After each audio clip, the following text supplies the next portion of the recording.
Good evening students. कल हम लोगों ने पार्ट्स ऑफ स्पीच के अंतर्गत कुछ बेसिक चीज़ों को देखा था, ठीक है। तो आज जैसा कि कल बताया भी गया था व्हाट इज नाउन, एक बार फिर उसको बताते हैं, फिर उसी क्रम में हम लोग आगे बढ़ते हैं। और मैंने ये भी बताया कि what is the parts of speech. तो बताया गया कि जब हम क्या करते हैं, बोलते हैं, तो हम वर्ड्स का यूज़ करते हैं। और वो जो वर्ड्स हैं अलग अलग पार्ट में क्या होते हैं, डिवाइड होते हैं, उन्हीं को पार्ट्स ऑफ स्पीच कहा जाता है। और हिंदी में बताया गया कि उन्हें क्या कहा जाता है, शब्द भेद कहा जाता है। तो देखिए एक बार और फिर देखते हैं कि नाउन क्या होता है। वैसे कल बताया भी गया था आप लोगों को, ठीक है। तो बताया कि noun is the name of any person, place of thing. यानी noun is the name of any person, place और थिंग। ठीक। तो पर्सन के अंतर्गत कोई नेम लिख दीजिए। जैसे मान लीजिए मैंने लिख दिया है क्या, रमेश। प्लेस के अंतर्गत एक कोई नेम लिख दे, वाराणसी। और थिंग बहुत सारा, जैसे टेबल या कोई भी क्या है, ऑब्जेक्ट्स है, ठीक है।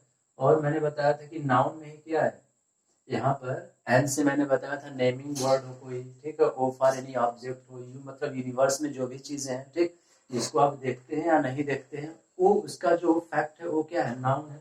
तो इस तरीके से नाउन का डेफिनेशन ये बताया जाता है। और इसकी 5 कैटेगरीज होती है, proper, common, collective, abstract, material. तो अब आगे देखिए व्हाट इज प्रोनाउन। अब ये तो पहला पार्ट्स ऑफ स्पीच का डेफिनेशन था। अब नेक्स्ट देखते हैं कि व्हाट इज प्रोनाउन। प्रोनाउन क्या होता है, तो इसकी डेफिनेशन क्या होती है। Pronoun is a word, pronoun is a word that is used at the place of noun।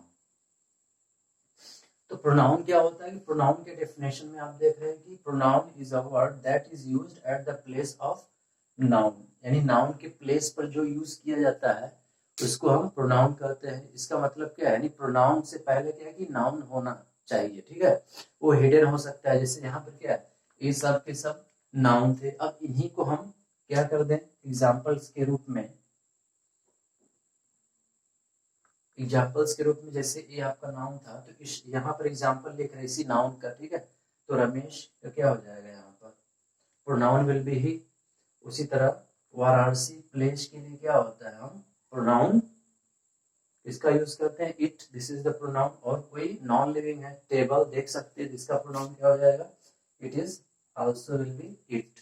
तो इनमें यही अंतर है कि प्रोनाउन में क्या है, देख रहे हैं, प्रोनाउन, प्रो नाउन, यानी नाउन से ये जो प्रो है हटा दे तो हमारा नाउन हो जाएगा। यानी प्रोनाउन में हमारा क्या है, नाउन हिडन है, ठीक।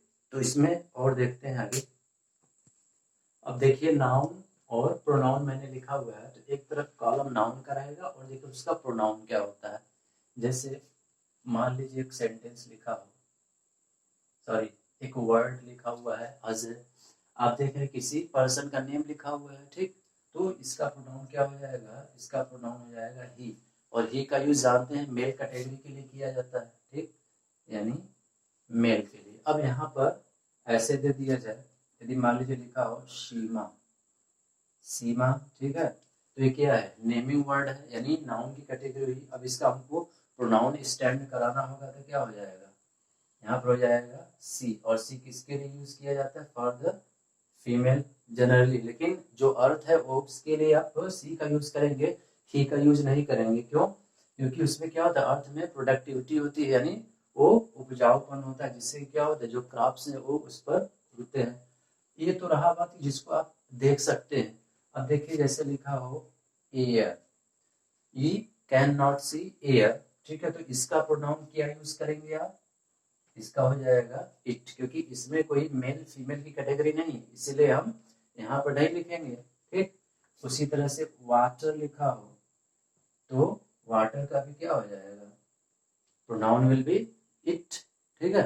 तो अब देखिए जैसे मान लिखा हो चिल्ड्रन, चिल्ड्रन, तो ये क्या है, दिस इज प्लूरल है, क्योंकि नाउन के अंतर्गत क्या होता है, सिंगुलर और प्लूरल होता है। और एक बात समझ लीजिए कि सिंगुलर से प्लूरल जनरली क्या होता है कि चिल्ड्रन एक कॉमन नाउन है, ठीक, क्योंकि नेम नहीं कि कितने बच्चे इंक्लूड है उनका नेम नहीं है, लेकिन ये क्या है आपका प्लूरल है नाउन। तो जब प्लूरल होगा नाउन, ठीक है, तो उसकी जो प्रोनाउन स्टैंड होगी क्या होगी, उसकी प्रोनाउन होगी दे। तो देखिए चिल्ड्रन है तो दे हो गया। अब देखिए कुछ का क्लियर नहीं होता है, जैसे मान लीजिए लिखा हो दिस इज द प्रिंसिपल, ठीक है, तो प्रिंसिपल का दो हो जाएगा ना आपका प्रोनाउन जब इसका करेंगे तो ही ऑब्लिक सी। क्यों ऐसा होगा, क्योंकि प्रिंसिपल मेल भी हो सकता है और फीमेल भी, समझ रहे हैं बात। तो ये क्या होता है कि इसमें हम लोग यही देख रहे हैं कि इधर जो लिखा गया है ये सब के सब नाउन है और इनका प्रोनाउन क्या है। और जब आप कोई स्टोरी फॉर्म करते हैं तो उसमें क्या होता है, पहले हम उस नाउन को ही यूज करते हैं, यानी इंट्रोड्यूस कराते हैं कौन है, ठीक, फिर आगे हम प्रोसीड करते हैं। तो और देखिए आगे इसमें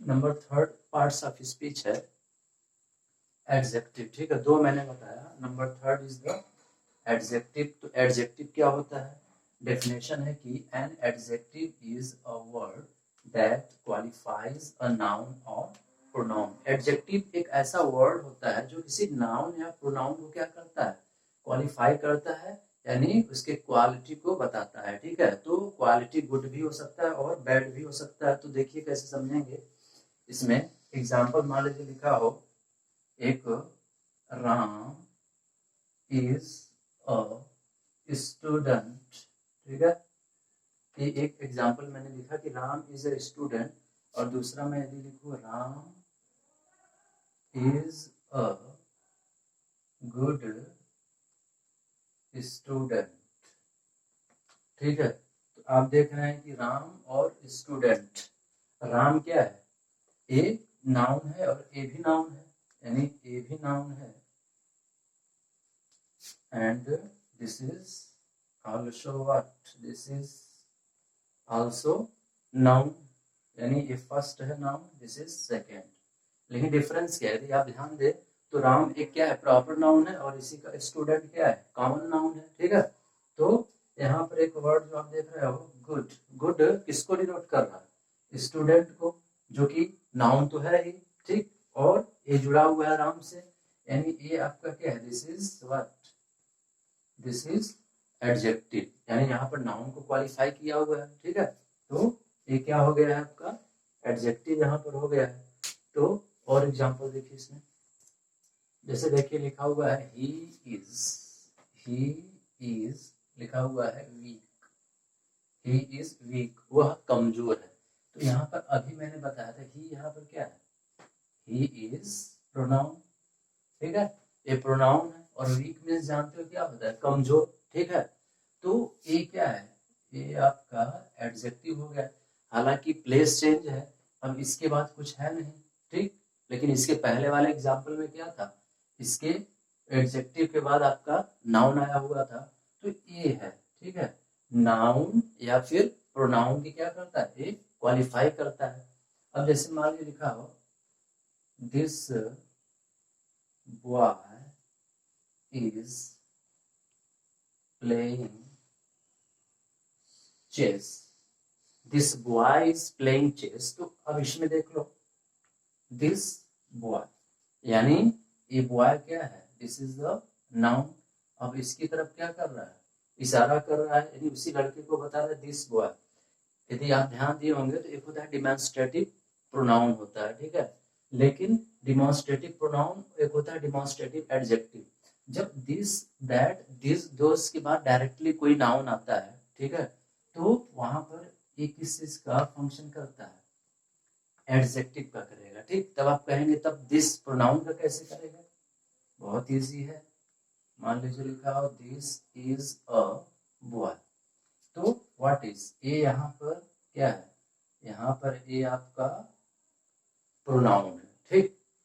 तो जैसे अब देखो क्या होता है, कभी कभी क्या होता है एडजेक्टिव के लिए हम रिमूव करते हैं तो भी मीनिंग पर खास प्रभाव नहीं पड़ता है, बस केवल क्या होता है उसका एडजेक्टिव रिमूव हो जाता है। जैसे एक सेंटेंस देखिए, लिखा हो ही इज एन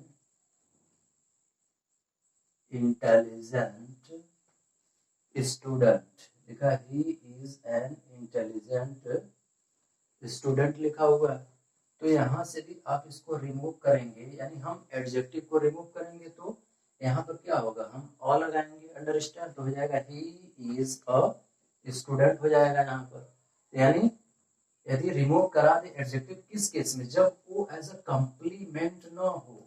कंप्लीमेंट का मतलब समझना है कि यदि उस वर्ड को हटा दे तो सेंटेंस का मीनिंग क्या होता है, कंप्लीट नहीं होता है। तो इसमें बताया गया कि एडजेक्टिव कब होता है, नाउन से पहले यदि कोई अटैच है तो वो एडजेक्टिव का फंक्शन करता है। और उसमें भी दो बातें हैं, कुछ की एडजेक्टिव की क्या होगी, डिग्री होगी, और कुछ का नहीं होगा। जैसे इस दिस का और ये जो बॉय नाउन होगा, इस दिस का आपका डिग्री नहीं होगा, ठीक, क्योंकि ये एज एन एडजेक्टिव फंक्शन कर रहा है। ये प्योर आपका क्या है, एडजेक्टिव ऑफ क्वालिटी नहीं है, क्योंकि किसका डिग्री होगा, एडजेक्टिव ऑफ क्वालिटी का होता है, ठीक है।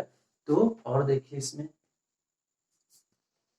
अगला देखिए 3 बताया गया है, नंबर 4 इज वर्ब। तो देख लेते हैं वर्ब क्या होता है। तो बोला a verb is a word that denotes an action और स्टेट। वर्ब क्या होता है, वो एक ऐसा पार्ट्स ऑफ स्पीच है जो कि या तो एक्शन को शो करेगा या स्टेट को शो करता है। एग्जांपल देखिए,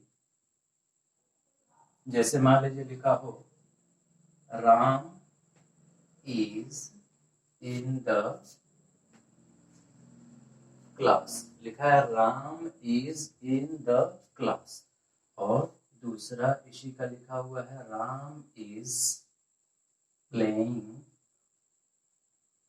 इन द क्लास, ठीक, Ram is playing in the class. और आपको बताया गया कि एक्शन शो करेगा या स्टेट को शो करता है। तो यहाँ पर देखिए केवल बता रहा है कि Ram is in the class, ये स्टेट है। अब यहाँ पर क्या है आपका, यहाँ पर लिखा है Ram is playing in the class, ये आपका क्या है, एक्शन हो गया है, ठीक है। एक्शन का मतलब क्या है, जब फिजिकली अपने कोई वो एफर्ट करे, ठीक है, तो वहां पर क्या होता है, मेन वर्ब का यूज किया, जैसे कि इज प्लेइंग, ठीक, इसमें मेन वर्ब का यूज है। और यहाँ पर क्या है, बी वर्ब का यूज हुआ है, ठीक। तो इज आने से वो केवल क्या होता है, मेन वर्ब की कैटेगरी नहीं बन जाएगी, उसके साथ कोई क्या होगा, मेन वर्ब आएगा तो उसकी कैटेगरीज बनेगी। जैसे बहुत सारे आपके मेन वर्ब्स हैं, जैसे मान लीजिए लिखा है गो लिखा हुआ है, प्ले लिखा हुआ है, ठीक, राइट लिखा हुआ है, और क्या है, और स्माइल लिखा हुआ है, ईटीसी बहुत से होते हैं। इसके अलावा आपका क्या है, जो हेल्पिंग वर्ब होता है, जैसे कि आपका विल है, शैल है, लिख दे रहे हैं यहाँ पर विल, शैल, फिर आपका जैसे लिखा है do, does, etc, do, does ऐसे हैं कि क्या होता है, as a helping verb, as a main verb भी फंक्शन करते हैं, ठीक है। तो टेंस पर अलग से वीडियो बनाया जाएगा, तो वहां पर आप क्लियरली समझेंगे, ठीक है। तो आज के लिए बस इतना ही, और मेरे चैनल को सब्सक्राइब करना मत भूलिए। थैंक यू, धन्यवाद।